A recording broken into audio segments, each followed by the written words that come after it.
I'm Kiri Worsman.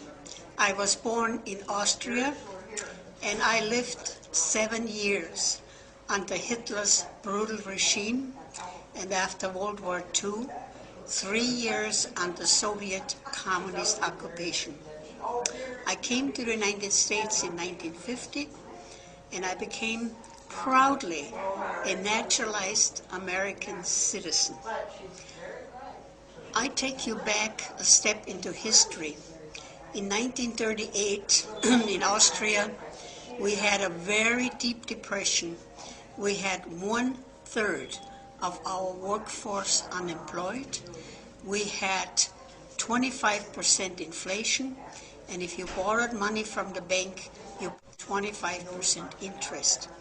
Business people and farmers were declaring bankruptcy every day. We had massive demonstration in our big cities. So we pleaded to our government to have a plebiscite, an election. Hence, we elected Hitler by 98% of the vote. Now, Hitler was a very clever politician. He talked like an American politician. How could a country almost 100% Catholic to elect a monster like Hitler? Only he did not look like a monster at that time yet. He promised us everything. He said within 2 to 3 weeks everybody would be employed. Generations from now, we will be able to look back and tell our children that this was the moment when we began to provide care for the sick and good jobs to the jobless. This was the moment when the rise of the oceans began to slow and our planet began to heal. This was the moment when we ended a war and secured our nation and restored our image as the last best hope on earth. He would help especially the families who were in such poverty. It was the most memorable time of my life. It was a touching moment because I never thought this day would ever happen. I won't have to worry about putting gas in my car. I won't have to worry about paying my mortgage. You know, if I help him, he's going to help me. That I remember that my mother had a kettle of soup on her stove every day, and we baked bread because about 30 people would come knocking on the door just for a slice of bread and a bowl of soup. They wanted to work, but there was no work available anywhere. Since 2010, its facilities and services have grown considerably. We've seen a 20% increase from last fiscal year to this fiscal year. So we're now seeing about 60,000 visits per year in our food program. Bread for the City has to keep up with an increasing demand that's part of a nationwide trend. High unemployment and slow growth since the beginning of the U.S. recession in 2008 has increased the number of people needing emergency food aid and food benefits programs to record levels. Sharon Foyer-Gruber has watched families' needs rise in the last year. We see that every day at Bread for the City, whether it's because someone's on disability, whether it's because they have mental health needs that make it difficult for them to work, whether it's because they've recently been laid off, which we certainly see a lot of. Hitler immediately sought public work service. Also, we got a new government. Nobody was elected anymore. Everybody was appointed up from the city commission, school board, county board, and legislators and governors. Whether or not you believe it's constitution, it certainly didn't comply with it. We spent our time worrying about the UN, the Arab League, NATO, and too little time, in my opinion, worrying about the elected representatives of the United States. Do you think that you can act without Congress and initiate a no-fly zone in Syria without congressional approval? You know, again, our goal would be to seek international permission, and we would come to the Congress and inform you and determine how best to approach this, whether or not we would want to get permission from the Congress. I think those are issues we would have to discuss as we decide what to do here. Well, I'm almost breathless about that, because what I heard you say is we're going to seek international approval, and they will come and tell the Congress what we might do, and we might seek congressional approval. No, well, I want to just say to you, that's a big dish. Wouldn't you agree? You've served in the Congress. Yeah. Wouldn't you agree that that's would be pretty breathtaking to the average Americans? He consolidated our 7 states into 4 states because he said it was easier to govern in 4 states instead of 7. Consolidation is a very, very important component for socialism. The Department of Homeland Security was created to consolidate intelligence and security agencies, but Congress didn't consolidate on its side. So now the Department of Homeland Security reports to over 100 different congressional panels. That's a lot of paperwork. That's a lot of reports to prepare. That's not adding value. It's not making us safer to file a whole bunch of reports all the time. It has been a generation since a president had the authority to propose streamlining the government in a way that allowed for real change to take place. Consolidation is a very, very important component for socialism. Centralization. I discovered that as a lobbyist in South Dakota. I think 3 times we had a bill that they wanted to merge our 66 counties into 15. I defeated it every time. So what Hitler did, the first thing he did, he gave us free radios. You got Obama phone? Yes, everybody in Cleveland, low minority got Obama phone. Keep Obama in president, you know. He gave us a phone. Whoa, get Obama phone. Obama phone. Got Obama phone. You got low income, gave us a phone. Got Obama phone. The first thing he did, he gave us free radios. And then he nationalized our radio stations. So the only news we could get was what the government wanted us to know. Also, the print media was being censored before it hit the street. Next thing what he did, he looted the Jewish banks. He took their money and then he nationalized our banking system. The next thing, he nationalized education. And this literally happened overnight. Well, Big Brother will now be taught at a school near you. Across the country, schools are finding ways to track and monitor students inside and outside the classroom. The techniques range from chips embedded in school ID cards to GPS systems installed in computers, tracking students' every move, to actual surveillance cameras. So tell us more about these microchips. Yeah, RFID, radio frequency identification chips, and they're used pretty regularly. I mean, I have one in my pocket right now, and if you have a New York State license. Yeah. Well, Can we take a look at it? I don't really want to take out my driver's license and hold it in front of the camera. All right, that's understandable. But we do have one in there, and I use it because I was born in New York State. I used to cross into the Canadian border all the time. I have an RFID chip in mine, just so that when I cross over, they know who I am, and they can go and they can scan it, and they can instantly pull up my file. You know, think of like a QR code that you see out on the street somewhere. And same concept in schools. You want to be able to chronicle as much data as you can about someone to justify some sort of good. At least that's what they're doing it for.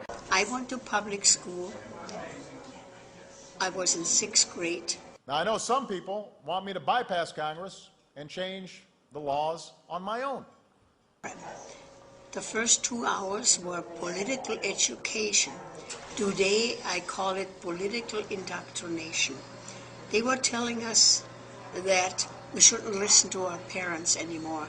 They were old-fashioned, and they were taking away our freedom because actually we had rights. Barack Obama, what are your thoughts on the Declaration and Constitution? You know, I think it's a remarkable document. I think which one? The original Constitution, as well as the Civil War amendments. But I think it is an imperfect document, and I think it is a document that reflects some deep flaws in American culture, the colonial culture nascent at that time. If an individual is sitting quietly at a cafe in the United States, in your legal judgment, does the Constitution allow a U.S. citizen on U.S. soil to be killed by a drone? For sitting in a cafe and having a cup of coffee? If that individual is not posing an imminent and immediate threat of death or bodily harm, does the Constitution allow a drone to kill that individual? On the basis of what you said, I don't think you can arrest that person. The person is suspected to be a terrorist. You have abundant evidence he's a terrorist. He's involved in terrorist plots. But at the moment, he's not pointing a bazooka at the Pentagon. He is sitting in a cafe.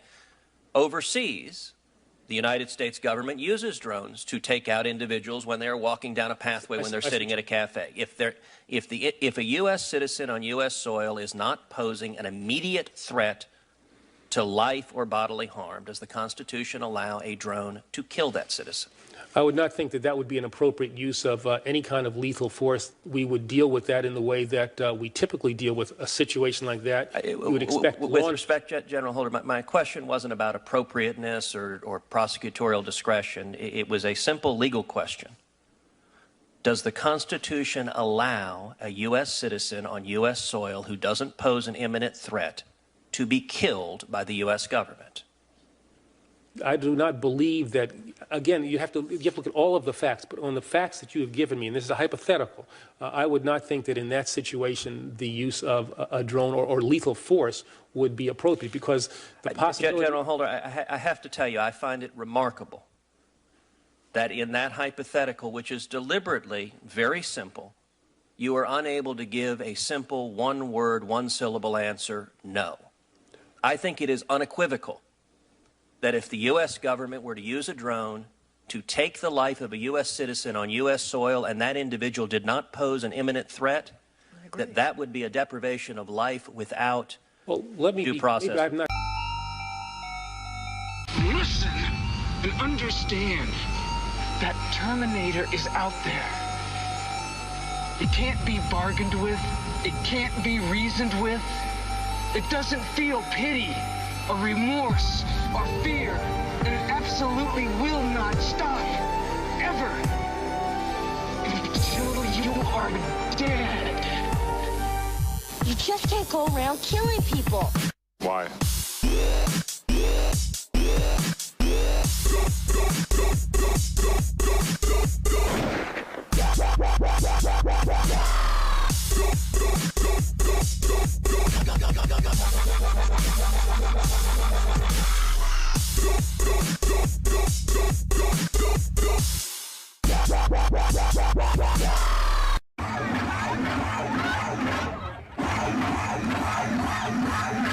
I'm leaning on an apple at the corner of the street, and there's a little lady comes by. Oh me, oh my.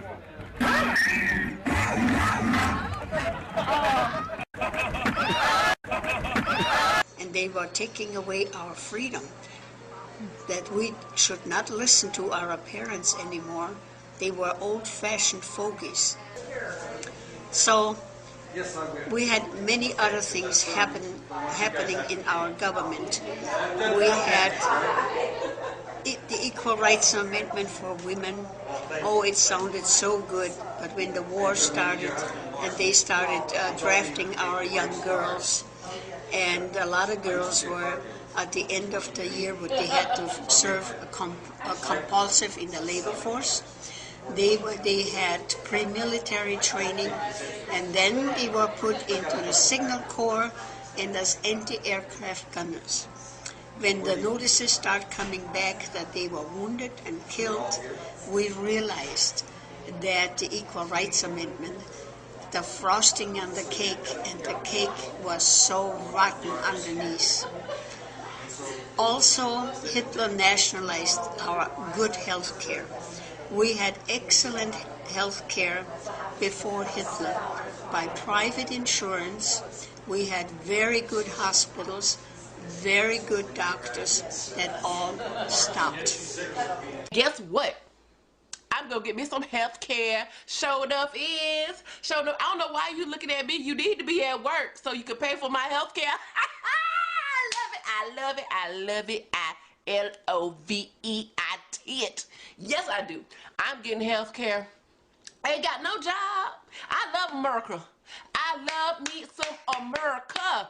Me and my 7 children, all 7 of my children gonna get some health care now. Sure enough, sign the bill, honey. Sign the bill. Everybody would go to the doctor for anything and everything. My brother-in-law had a medical practice, and he said that he would come to his office in the morning. There were 40 patients waiting for him. And the practice, what he took very serious. He said it was like practicing medicine on a conveyor belt. And the government, all the rules and regulation. And he was a very conscientious doctor. He would only prescribe the real good medication what a patient would need. And if that type of medication was not on the government's list, since the doctors were all salaried by the government, they took that out of his pay. And his pay went dwindling down to almost nothing. And when my husband, who also was a doctor, saw that he would have to practice socialist medicine, he left the country and immigrated to the United States. So I wanted to spend just a couple of minutes today talking to you about healthcare reform and the president's plan, because I think it's particularly dangerous for somebody like you. You're on Medicare, and you know he's planning to cut $500 billion out of Medicare, and they've got this 21% reduction in Medicare reimbursement, and I'm worried that I'm not going to be able to see you anymore. And we've been together for a long time, and that would hurt both of us. So do you and your friends, do you know about these Medicare cuts? And as much as I know about it, they're going to take money from Medicare to pay for something else. Yeah, it's going to be to pay for all these other people that they want to try and get insured. Me and my 7 children, all 7 of my children gonna get some health care now. Sure enough, sign the bill, honey. Sign the bill. Hello, my name is Fred Schessel. I'm a full-time privately practicing urologist in Atlanta, Georgia. I see almost 5,000 patients a year, and for the past year I've been asking most of them if we could spend a few minutes at the end of their visit to talk about healthcare reform. I've been in practice for almost 30 years now, so many of these patients are actually my friends as well. That's why I take it very personally when I have to turn to these people and say, you know, under Obamacare, I may not be able to take care of you to the best of my ability, or I may not be able to see you at all. In my conversations with my patients, most of them are concerned about cost, quality, and access. We know that Medicare is going to be cut by some $500 billion, but most people are more worried that if they lose their job and they lose their insurance, they won't be able to see me anymore. As a matter of fact, most of them wish the president would spend more time fixing the economy and less time trying to ruin health care. Who also was a doctor, saw that he would have to practice socialist medicine. He left the country and immigrated to the United States. And he marveled how wonderful our hospitals are, how modern, and what a good healthcare system we have. And needless to say, this is all going to change if the healthcare legislation goes through in Washington. How sad. In Austria, all the research stopped, and the many good doctors left the country. We also had hundreds and hundreds of bureaucrats, and those bureaucrats, they were our SARs, and they wrote rules and regulations in everything, like the farm policy. They would go out on the farm and count the livestock, and everything, of course, when the war was blazing, food was all rationed. and murdered a farmer if he kept a pig for himself. So, George, what the heck is going on over there? Do police have nothing better to do in L.A. than raid organic food stores? Well, the Los Angeles Times broke this story, and what's shocking about this story is that police officers are going into this grocery store. It's a co-op organic raw food store, guns drawn. And we put this up on Survive and Thrive TV, and it's basically created a firestorm on the internet. People are really, really shocked that the police and the district attorney don't have anything better to do but to harass local cooperatives, engaging in sharing food. Right, yeah. It's pretty shocking. Our viewers are getting a chance to kind of see that video right now, and it is pretty shocking stuff. I mean, you're seeing the police here with their guns raised like they're about to, raid some sort of drug house or something like that. I've heard of fights over a lot of things in the past year. We talk about immigration, healthcare, the war in Afghanistan, but tell me about this battle over organic foods that's brewing. I mean, why are people getting so fired up about this? Well, what's happening in this country is big agricultural business, large corporations see these co-ops as a threat.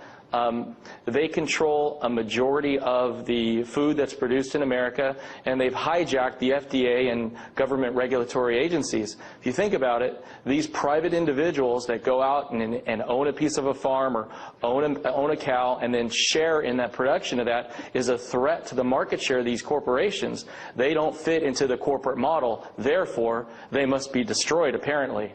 He would be put in jail. They also want out the bureaucrats to count the chicken and literally ordered the chickens how many eggs they had to lay. We also had a federal police force, commonly known as the Gestapo, and they were everywhere. And it worked like this. Camps to detain U.S. citizens in the event of unrest. We watch our leaders in Washington slowly pass bills that label ordinary Americans as thought criminals and potential domestic terrorists for simply questioning the actions of their government. We see third-party candidates and their impassioned supporters listed in secret government reports that call their allegiance into question and brand them as fanatics and extremists. FBI and Homeland Security documents classify homeschoolers, gun rights activists, some veterans, and anti-abortionists as threats against the existing social and political order, by default creating an entire nation of radicals and revolutionaries where everyone is a suspect, equally guilty until proven otherwise. And what is the solution to deal with these people? The same way as every other totalitarian regime throughout history. Marginalize their activities, then lock them up. Prisons are being built, internment camps constructed, and laws passed that deal severely with anyone who dares to step out of line or ask too many questions. There are approximately over 600 prison camps in the U.S., all fully operational and ready to receive prisoners. They are all staffed and even surrounded by full-time guards, but they are all empty. These camps are to be operated by FEMA should martial law need to be implemented in the United States. We've seen other countries, modern countries, they have electricity and running water and all these other conveniences. We've seen them fall into and become brutal dictatorships. I mean, Jessica, I am not a dictator. I'm the president. So ultimately, if... Could very well come to that based on the things that are happening in the news, and we're seeing, the collapse of our economy. So many different things happening. They have paved roads, they have running water, they have electricity, they have cable TV. So what is it that keeps it from happening in the United States? Being Americans, we have a lot of freedoms. And what if those freedoms are taken away? Just look at history, look at the history of the United States and the history of the world, and acknowledge that things like this can happen, things like this have happened, things like this are happening right now.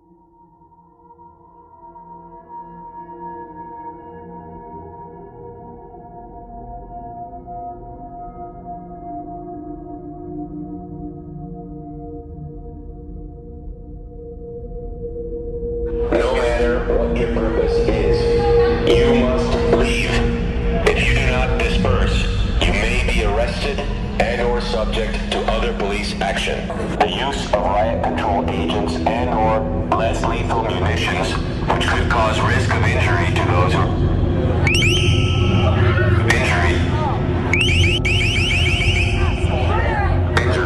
who remain.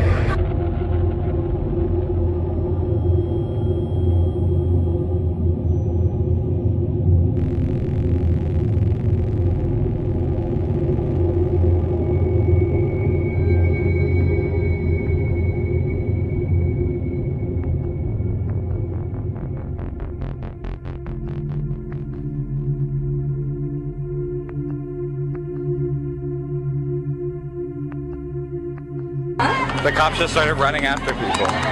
Yeah.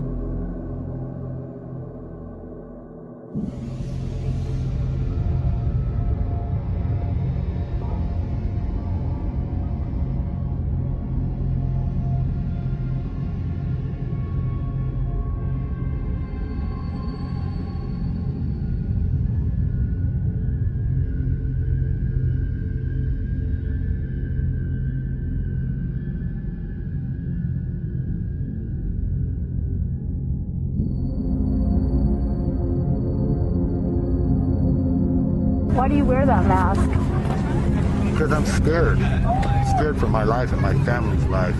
Now we're seeing a complete totalitarian takeover of the United States of America. And we've been talking about this for years now. This is the police state.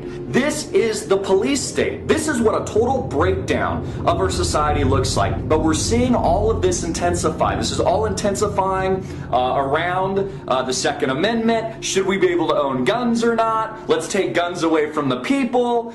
These are very big, very hardcore issues.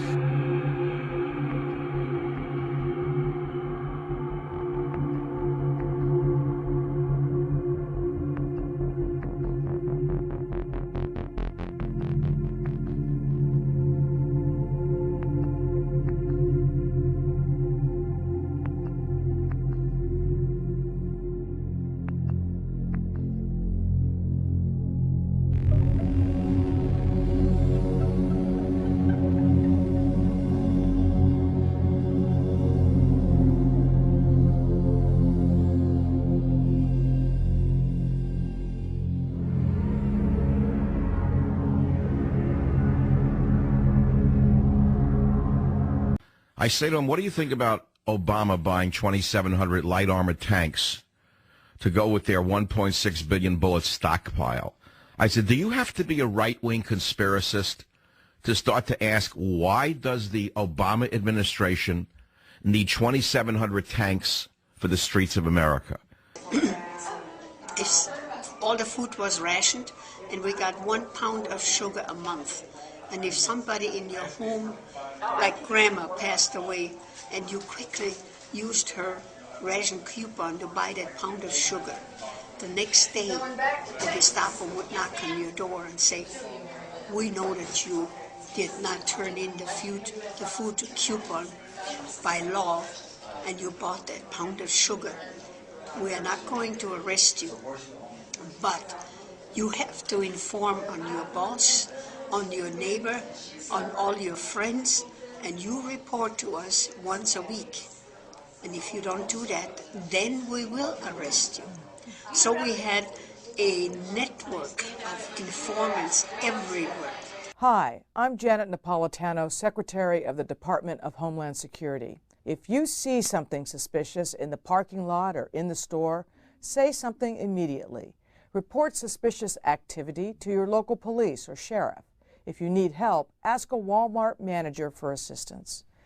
Thank you for doing your part to help keep our hometowns safe. You couldn't trust your neighbor. We couldn't trust the mailman.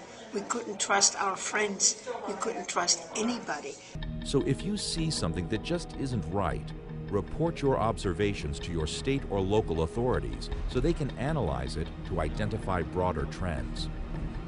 You should also know that the law enforcement personnel who receive and respond to these reports are trained to recognize trends, behaviors, and indicators related to specific terrorist threats and related crime, while respecting privacy and civil liberty safeguards. State and major urban area fusion centers are focal points for the receipt, analysis, gathering, and sharing of threat-related information. Fusion centers have the unique capability to gather and receive information shared by both the federal government and state, local, and tribal stakeholders within their areas of responsibility. Further, through the standards, policies, and processes of the Nationwide Suspicious Activity Reporting Initiative, you couldn't trust your neighbor. We couldn't trust the mailman. We couldn't trust our friends. We couldn't trust anybody because they could be informants. We also had euthanasia. As my education advanced over the years, I was a young student teacher, and I was sent to an alpine village to teach my practice year. And I discovered that in that village there were about 15 mental handicapped people. Oh, they couldn't write or read, and but they did good manual work. One I know especially well was the janitor in the school. And one morning I looked out of my classroom window, and there was a van out there from the health department, and all these people were being put into the van.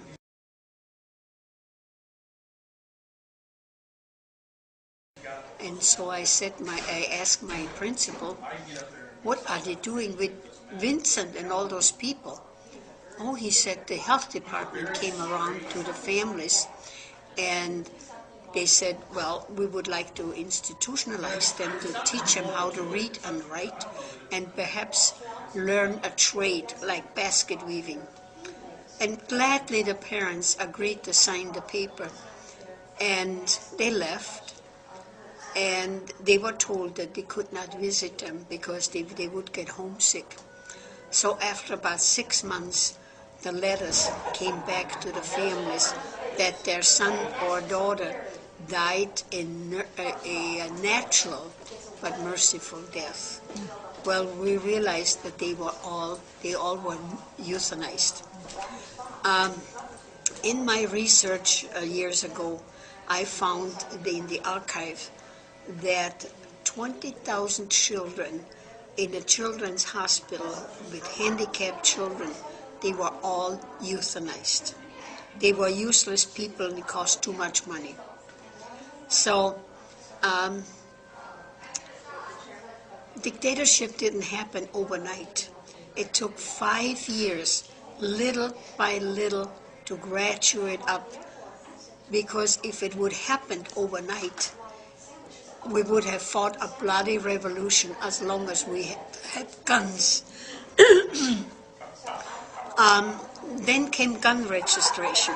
As soon as I'm finished speaking here, I will sit at that desk and I will sign a directive giving law enforcement, schools, mental health professionals, and the public health community some of the tools they need to help reduce gun violence. We will make it easier to keep guns out of the hands of criminals by strengthening the background check system.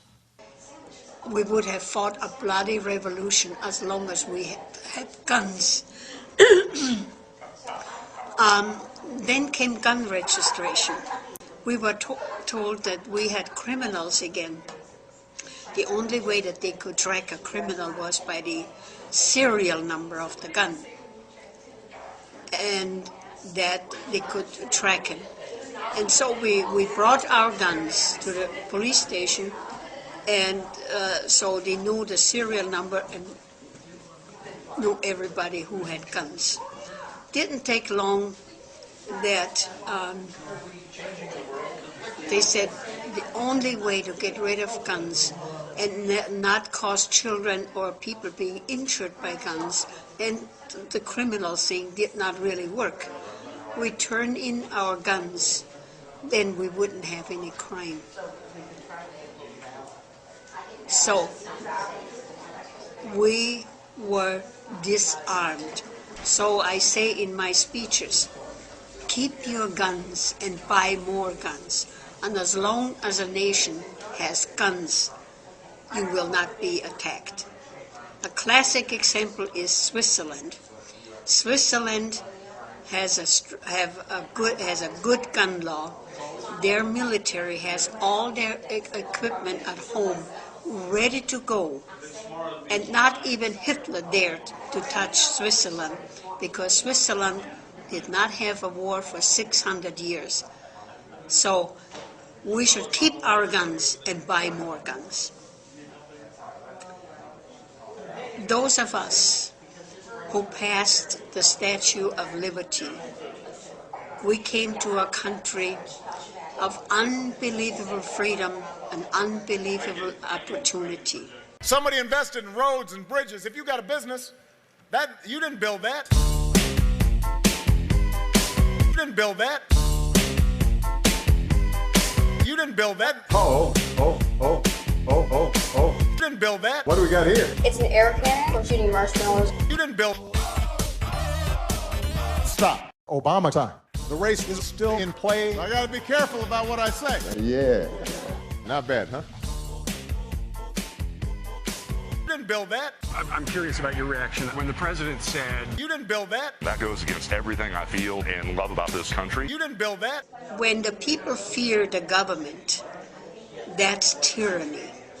But when the government fears the people, that's liberty. America is the greatest country in the world, if we can keep it. Thank you. And I'm here to tell you, 1776 will commence again.